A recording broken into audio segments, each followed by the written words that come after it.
Bonjour Vincent Pava, vous êtes enseignant en mathématiques mécaniques à l'université d'Aix-Marseille. C'est ça. Euh, Vous avez eu la gentillesse de vous rendre disponible pour un débriefing sur François pour que les lecteurs et les auditeurs soient au courant de la situation dans laquelle vous êtes, puisque vous avez été récemment mis à pied par votre hiérarchie, euh, cette mise à pied que vous contestez.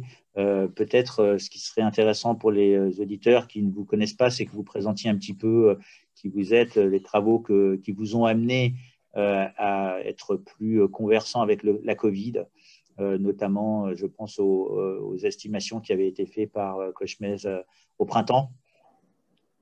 Tout à fait. Alors, donc moi, je travaille plus précisément en mathématiques et en modélisation. Donc, effectivement, quand sont arrivés au printemps un petit peu les premières estimations, articles sur l'épisode sanitaire, ça m'a intéressé parce qu'en fait, ça relevait d'un formalisme que je connais assez bien et dont j'ambitionnais d'en parler à mes étudiants. Donc, au printemps, il y a un article qui est sorti par Cauchemez, en fait, qui s'appelait, et Fontanet, donc qui sont deux membres du conseil scientifique, et qui s'appelait, en gros, l'estimation du fardeau du Covid en France. Bon. Et en réalité, je me suis rendu compte dans cet article que bon, les auteurs avaient menti, bien sûr. Ils avaient falsifié les résultats pour essayer effectivement d'imposer une certaine narration à cet épisode sanitaire et que en réalité, ce qui était annoncé dans l'article ne reposait absolument sur rien. Et entre autres parce que les deux auteurs principaux, donc Cauchemez et Fontanet, en réalité, je me suis rendu compte qu'ils n'avaient aucune compétence en mathématiques et que leur effectivement niveau de formalisme en fait était extrêmement en réalité inquiétant. Voilà. Donc à partir de ce moment-là, j'ai commencé effectivement à me rendre compte par ce que j'ai comme compétences en maths et en modélisation, si vous voulez, que la narration du Covid qui est imposée par le gouvernement est quelque chose qui finalement n'a pas de réalité objective. Voilà. Donc c'est pour ça que quand est arrivé en particulier l'épisode du masque, donc l'imposition du masque en population générale très tôt pour la rentrée, eh bien, c'est quelque chose qui m'a particulièrement interpellé parce que, au fond, ce masque, il n'a pas d'intérêt objectif. Bon, c'est ça la première chose qu'il faut remarquer. Alors, évidemment, il y a beaucoup, on pourrait revenir sur tous les sketchs des déclarations du gouvernement au printemps là, sur l'inutilité du masque en population générale. Sibeth Ndiaye là, disait que bon, c'était pas utile et de toute façon, elle ne savait pas le mettre. On pourrait revenir aussi, bien sûr, sur les déclarations de Véran récemment devant la commission parlementaire qui disait bah, pour lutter contre la grippe, là, dans le l'hémisphère sud, on s'est rendu compte que le masque, en fait, servait à rien. Bon, on peut revenir bien sûr à toutes les déclarations de Raoult et de Perron, par exemple, qui expliquent que s'agissant de lutter contre les maladies infectieuses, le lavage des mains est beaucoup plus important que le masque. D'ailleurs, objectivement, on n'a aucun article scientifique qui viendrait prouver que la transmission du virus est totalement aéroportée, ce qui éventuellement permettrait d'utiliser un masque. Mais en plus, ces masques, en fait, ils protègent de rien. Quand ce sont des masques en tissu, effectivement, que vous manipulez toute la journée, effectivement, qui deviennent des nids à microbes, qui sont Là, vous possibles. parlez des masques, les masques qu'on trouve dans le commerce de manière générale, Oui, voilà. Pas des oui, FFP2. oui, oui, de toute façon, il n'y a aucune obligation sur les FFP2. Donc, ceux que vous voyez dans la rue chez les étudiants, très souvent, ce sont des masques en tissu qui ne sont pas du tout des masques chirurgicaux. Et par conséquent, bon, c'est des choses qui deviennent en plus des nids à microbes en général. C'est pour ça qu'on déconseille de les porter. Bon. Et puis, donc, il y a cette étude au Danemark, là, au printemps, sur justement est-ce que le masque protège de la transmission du virus, qui montrait que non. Donc, on avait fait deux groupes, un groupe avec masque, un groupe sans masque. Et dans les résultats, donc, ceux qui n'avaient pas de masque, en fait, étaient infectés à 2,1% et ceux qui en avaient à 1,8%. Donc, il n'y avait absolument aucune différence significative là-dessus. Ça, c'est cette étude qui vient juste d'être publiée, Tout à fait, oui. tardée à être publiée, c'est ça? Tout à fait, oui, effectivement, parce que bon, évidemment, elle dit des choses qui ne sont pas très douces à entendre pour tous les pays ou les structures qui imposent le masque. Et puis donc bon, il y a les recommandations de l'OMS qui disent que bah, eux, ils ne pensent pas que le masque en population générale, ça serve à quoi que ce soit. Et puis de toute façon, il y a des contre-indications très importantes. Bon, en termes effectivement de problèmes dermatologiques, en termes de CO2. Bon, moi j'ai un collègue à l'université qui m'a dit avoir fait un malaise, bon, à cause du port du masque.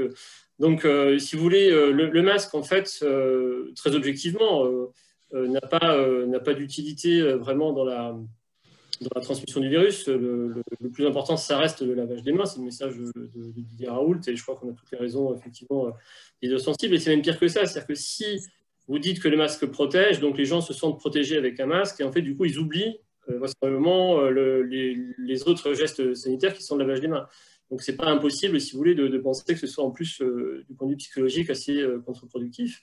Et pour terminer, bon, la seule corrélation qu'on ait, en particulier sur la France et sur l'Espagne, c'est que à partir du moment où on a imposé le masque, en fait, on a vu effectivement une croissance très rapide des cas positifs à la PCR. Et en fait, quand vous regardez scientifiquement ce qui se passe, la seule chose que vous puissiez dire, c'est que plus vous avez de masques, plus vous avez en fait de cas positifs. Donc en fait, c'est complètement paradoxal, si vous voulez.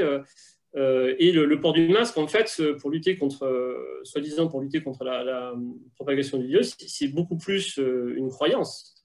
C'est-à-dire c'est quelque chose qui n'a aucune objectivité quelconque, c'est une croyance. Et justement, le rôle de l'université, c'est d'apprendre à lutter contre les croyances, effectivement, et d'apprendre eh bien, à ne pas croire juste les dogmes qu'on vous impose de croire.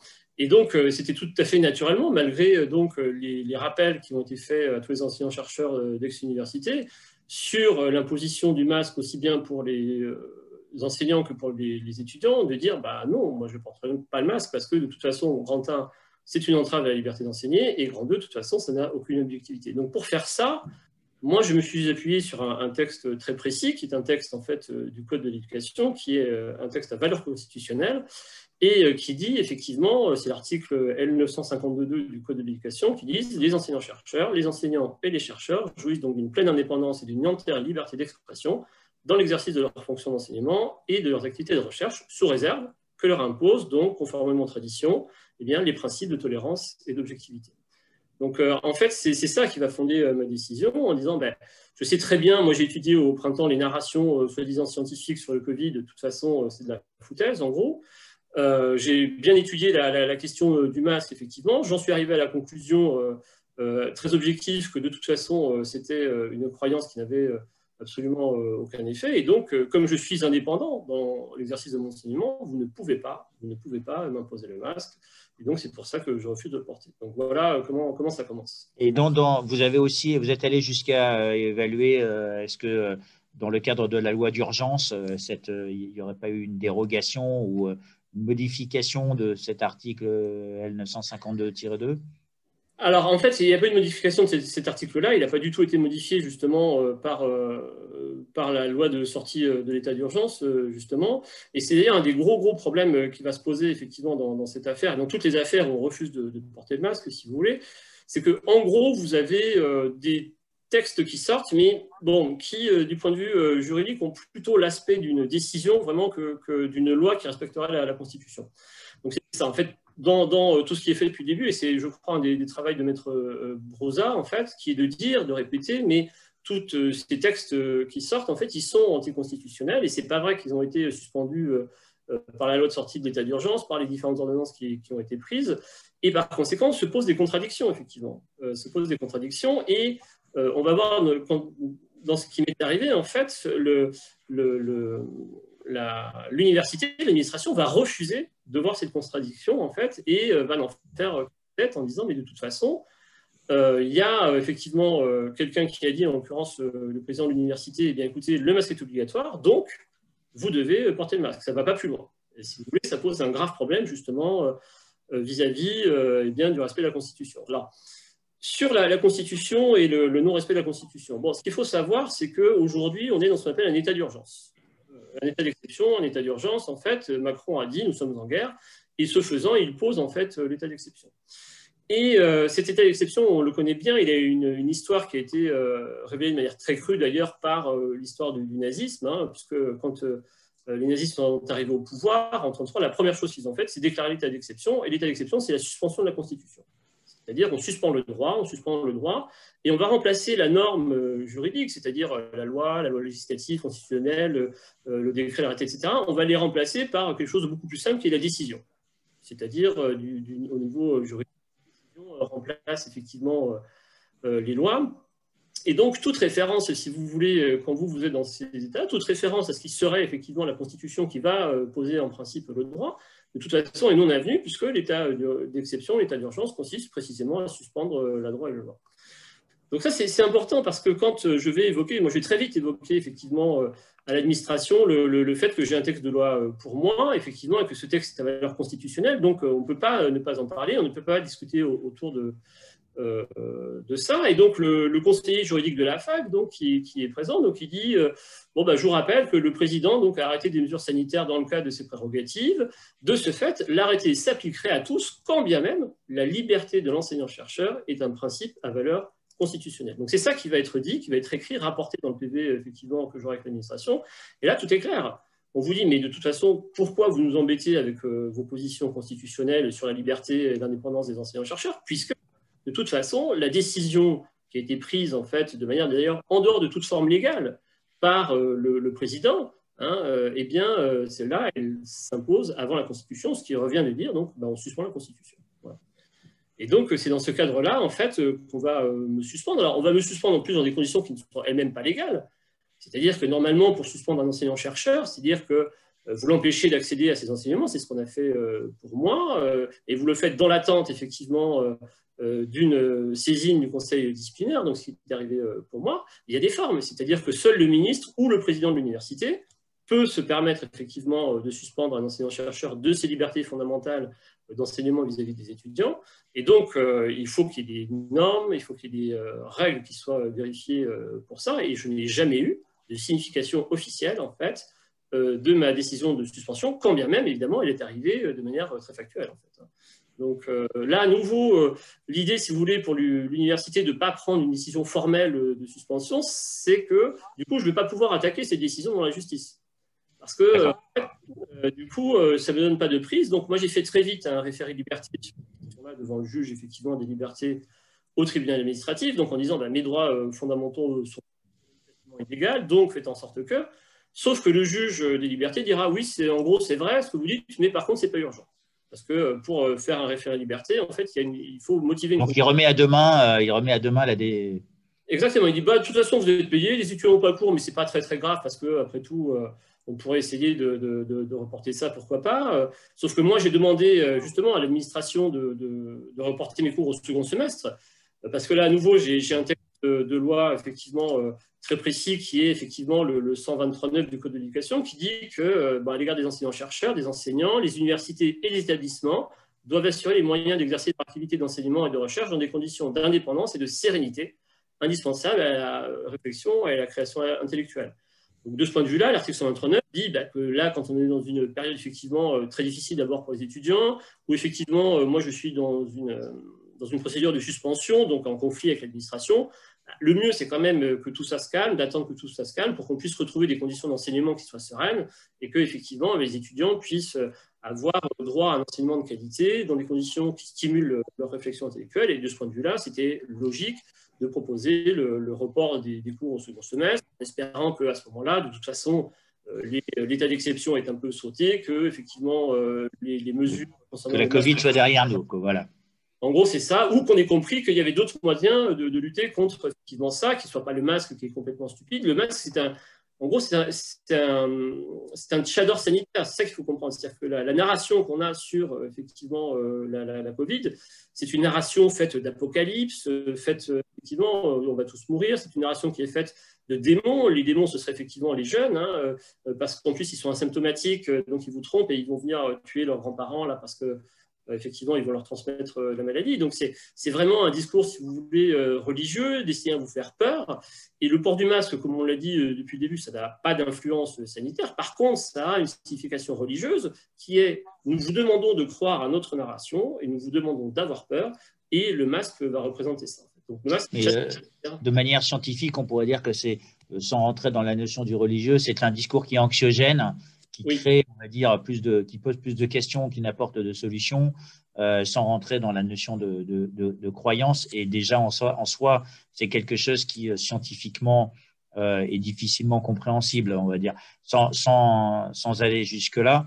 Si on peut revenir un peu à votre cas spécifique, donc on vous a suspendu, vous ne pouvez pas donner vos cours, les enseignants ne peuvent pas donner vos cours. On résout comment cette équation, on va dire, qui est à la fois mauvaise pour les enseignants, mauvaise pour vous? Alors moi, ce que je j'avais proposé, c'était le report des enseignements, en disant, voilà, ça peut... Mais bon, l'administration refusera pour un prétexte totalement fallacieux que je ne comprends pas. En fait, c'est une situation d'impasse totale. C'est ça qu'il faut comprendre et elle va forcément se finir quand, effectivement, soit on m'aura exclu de l'université, parce que c'est la logique du truc, soit quand on aura dit, bon, écoutez, on s'est trompé, il y a effectivement un texte constitutionnel qui vous permettait de ne pas porter le masque, mais le problème de ça pour le pouvoir en général, c'est que si vous dites à l'université, il existe un enseignant pour lequel on a permis d'enseigner sans masque grâce à un texte constitutionnel, alors à ce moment-là, il n'y a plus de raison de l'imposer à l'université, donc ça peut rester une recommandation, mais vous ne pouvez plus l'imposer. Et ce faisant, si vous ne l'imposez plus à l'université, vous ne l'imposez plus à l'école non plus. Donc en fait, on est vraiment dans une logique où il existe, donc s'il y a un seul enseignant-chercheur à qui on donne une autorisation, de toute façon, on devra la donner à tout le monde. Et donc, c'est quelque chose qui est inadmissible pour le pouvoir, effectivement. Et donc, je ne vois pas de cohérence. La seule, pour moi, méthode pacifique, ça aurait été ce report des cours, sans trop faire de vagues autour, disant, bon, voilà, oui, on veut bien reconnaître quelque part qu'il y a un texte constitutionnel, mais vous comprenez, pour la question de l'ordre, puisqu'on vous demande d'obéir, en fait, ce n'est pas possible. Donc, trouvons cette solution immédiate. Mais comme l'administration a refusé, en fait, ça, de toute façon, sa seule logique, sauf si elle admettait quelque part s'être trompée, eh bien, c'est de toute façon de finir par l'exclure, en fait, d'une manière ou d'une autre, hein, c'est-à-dire. Si on revient juste sur le port du masque, vous, en tant que scientifique, en tant que chercheur, vous lui reconnaissez aucune propriété ou quand même vous lui reconnaissez Non, pas quelques du tout. propriétés? C'est le cas de la population générale. Première chose, moi, j'écoute ce que dit Didier Raoult, de toute façon, Parola, etc., puisque je suis parfaitement confiance en eux, et eux, ils savent, ils vous disent, bah, lavez-vous les mains. Voilà, lavez-vous les mains, et puis le masque en situation où vous êtes évidemment dans un centre de soins, ou quand il y a effectivement des gens qui sont eux-mêmes symptomatiques, diagnostiqués, donc ceux-là, oui, effectivement, ils peuvent mettre un masque, bien évidemment. Donc moi, ce que je dis, c'est tout ce que dit de toute façon Perron, ce que dit effectivement Raoult. Donc le masque a une utilité dans certaines circonstances, mais pas du tout en population générale, et surtout pas sur les jeunes en plus. C'est-à-dire que les jeunes, en plus, si jamais ils attrapent la maladie, on sait que c'est pas une forme grave. Ce qu'il faut savoir, c'est que sur l'épisode du printemps, par exemple, l'INSEE a montré qu'il y avait un recul de la mortalité chez les jeunes de 14%, donc, parce que en fait, les jeunes, de toute façon, ils ne font pas de forme grave du Covid, ils ne sont pas du tout impactés par les formes graves. Et du coup, comme vous les avez confinés, vous avez empêché ces gens de sortir, donc bon, vous avez évité en gros les morts violentes, et du coup, la mortalité a reculé chez les jeunes de moins de 25 ans. Bon, première chose. Et deuxième chose, s'agissant d'immunité collective dont on parle beaucoup, beaucoup même de spécialistes disent il faut laisser les jeunes, au contraire, attraper cette maladie parce que précisément, ils en font des formes un peu sévères, parce que du coup, ils serviront ensuite de barrière dans la propagation du virus. Donc le masque, si vous voulez, oui, bien sûr, c'est utile dans certaines circonstances très précises, mais en population générale et chez les jeunes en particulier, ça n'a manifestement aucune utilité, voire ça pourrait être contre-productif, parce que si effectivement on les empêchait de s'infecter, on les empêche aussi de participer à l'immunité collective. Donc, si vous voulez, c'est ça l'idée qui va être derrière l'idée que... donc ça, c'est l'idée, on va dire, objective. Et une fois que vous avez établi cette idée objective, l'enseignant-chercheur, il est indépendant, point barre, c'est ce que dit la Constitution. Donc, à ce moment-là, il n'y a plus vraiment à discuter. C'est la Constitution qui doit s'appliquer ou la dictature via les décisions, effectivement, qui ne respectent pas justement la Constitution. Mais quelque part, donc, en empêchant les médecins de prescrire, en vous empêchant d'exercer votre droit d'enseigner, c'est une forme de couper la liberté d'expression, quoi, en fait. Complètement. Donc, moi, ce que je revendique également dans le fait de baisser mon masque, c'est un geste qui relève de la liberté d'expression et qui dit « Je ne crois pas à ce que vous racontez, à ce que vous interprétez du Covid. Le Covid, il existe, il y a une situation sanitaire, il y a effectivement une surmortalité, même si cette surmortalité, comme l'ont montré Toubiana, Toussaint et Mukieli, en fait, est là vraisemblablement des déterminismes qui ne sont pas liés au Covid. La surmortalité en France, elle existe depuis 2004. Tous les ans, on gagne un petit peu en surmortalité. Donc, si vous voulez, oui, en mon masque, je dis, je ne crois pas à ce que vous nous racontez. Et j'ai une autre lecture de la crise et j'ai le droit d'en parler. Bon, c'est ça. Et donc, c'est effectivement la liberté d'expression qu'on va me reprocher. D'ailleurs, c'est très intéressant de voir que dans le motif, si vous voulez, de la saisine en fait, qui a été effectuée à mon égard, donc il y a une lettre effectivement du directeur de ma composante d'enseignement, effectivement, a écrit au président que j'avais communiqué effectivement à l'égard des étudiants les textes de loi que je vous ai rappelés au début. Et le directeur en fait, de la composante dit « Fait aggravant, l'ensemble des étudiants d'un groupe sont en copie du mail donc, que j'ai effectivement envoyé à l'administration pour justifier de ma position. » Donc je dis aux étudiants, il existe des textes de loi dans la Constitution et dans le Code de l'éducation qui disent qu'effectivement, sous couvert d'objectivité et de tolérance, je suis indépendant dans l'enseignement que j'exerce. Je le dis aux étudiants et c'est un fait aggravant qui m'est reproché en fait et qui va demander, justifier la saisine effectivement du Conseil de discipline à mon égard. Donc c'est effectivement la liberté d'expression, la liberté de penser autrement, si vous voulez, l'épisode sanitaire qui est effectivement mis en cause. Si vous dites que pour vous, le masque, effectivement, et que vous avez des arguments objectifs pour expliquer que le masque chez les étudiants et chez les jeunes, ça ne sert absolument à rien et que ça a peut-être même des contre-indications, eh bien, à ce moment-là, vous êtes coupable, de toute façon, de désobéir. Donc voilà, effectivement. Et qu'est-ce qu'en disent vos étudiants ? Alors, mes étudiants, j'aurais bien aimé effectivement pouvoir discuter avec eux, sauf qu'en fait, on m'a interdit de discuter avec eux. Donc, on m'a proposé, par exemple, à un moment donné, de faire un enseignement en distanciel avec eux. Donc, au début, j'ai dit non parce que l'enseignement en distanciel, c'est quand même une forme un peu low cost de l'enseignement. Ça ne permet pas du tout une interactivité. Puis, quand j'ai vu que j'étais pris en otage par l'administration, j'ai dit bon, ok, pourquoi pas. Il faut que les étudiants puissent avoir cours. C'est la raison essentielle de ma motivation en tant qu'enseignant. Mais par contre, je veux discuter avec eux. Je veux savoir si eux, ils ont tous les moyens. Est-ce que ça les intéresse? Est-ce qu'eux ne voudraient pas justement aussi un report au second semestre? Qu'est-ce qu'eux pensent de cette position que j'ai prise, etc. On m'a interdit l'accès aux étudiants. On m'a interdit, en tant qu'enseignant-chercheur, de communiquer mes idées et ma position aux étudiants. Je ne peux pas le faire.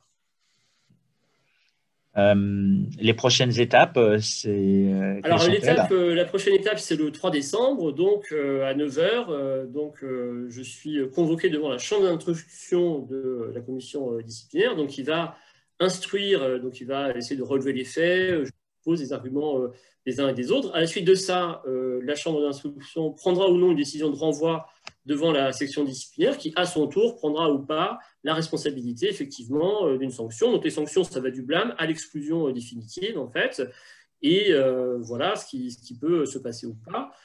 Pour ma part, je suis assez inquiet parce que, de toute façon, ce qui apparaît très clairement dans toute cette procédure, c'est qu'on se moque du droit. On ne veut pas, effectivement, reconnaître qu'il y a des textes constitutionnels qui protègent l'indépendance et la liberté d'expression des enseignants-chercheurs, et que mon crime le plus grave, ça a été, eh bien, tout simplement, de désobéir à un ordre qui n'a même pas de justification finalement légale, puisqu'il n'y a aucun texte à AMU, quelle que soit sa nature juridique, en fait, qui, de toute façon, a annoncé, en fait, eh bien, l'obligation du masque. Dans le renvoi qui a été fait, donc dans le motif, effectivement, qui a été fait de mon cas, on dit « attitude de nature à porter atteinte à l'ordre », alors qu'en principe, si vous parlez de sanitaire, c'est plutôt la sécurité, mais peu importe, au bon fonctionnement de l'établissement, lié au refus d'appliquer les consignes communiquées et affichées par l'établissement, donc dans le contexte sanitaire actuel. Donc en fait, il n'y a même pas un texte qui est rappelé en disant le président a fait un arrêté, le comité d'hygiène et de sécurité a décidé d'un règlement, etc. Il n'y a rien de tout ça. On a affiché un texte et donc vous êtes prié de l'obéir, peu importe d'où il vient. Mais rappelez-nous, vous êtes enseignant en mathématiques, vous vous transformez en professeur de droit, on dirait. Oui, alors s'il faut que vous sachiez, je fais de la mathématique et de la logique, mais en réalité, le droit, ça fonctionne de manière logique. C'est ce qu'on appelle le modus ponens, si vous voulez.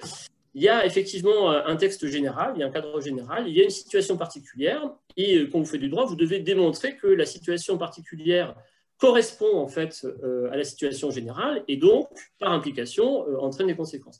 Donc, si vous voulez, le droit, c'est l'application d'un théorème. Le théorème de Pythagore vous dit, si dans telle situation, vous avez ça, alors la conclusion, c'est ça. Vous montrez que dans le cas particulier, vous êtes dans l'application du théorème de Pythagore, vous en déduisez donc le résultat. C'est exactement la même chose en droit, en fait. Le droit et les mathématiques, l'informatique, même la psychanalyse, si vous voulez, c'est des sciences du langage.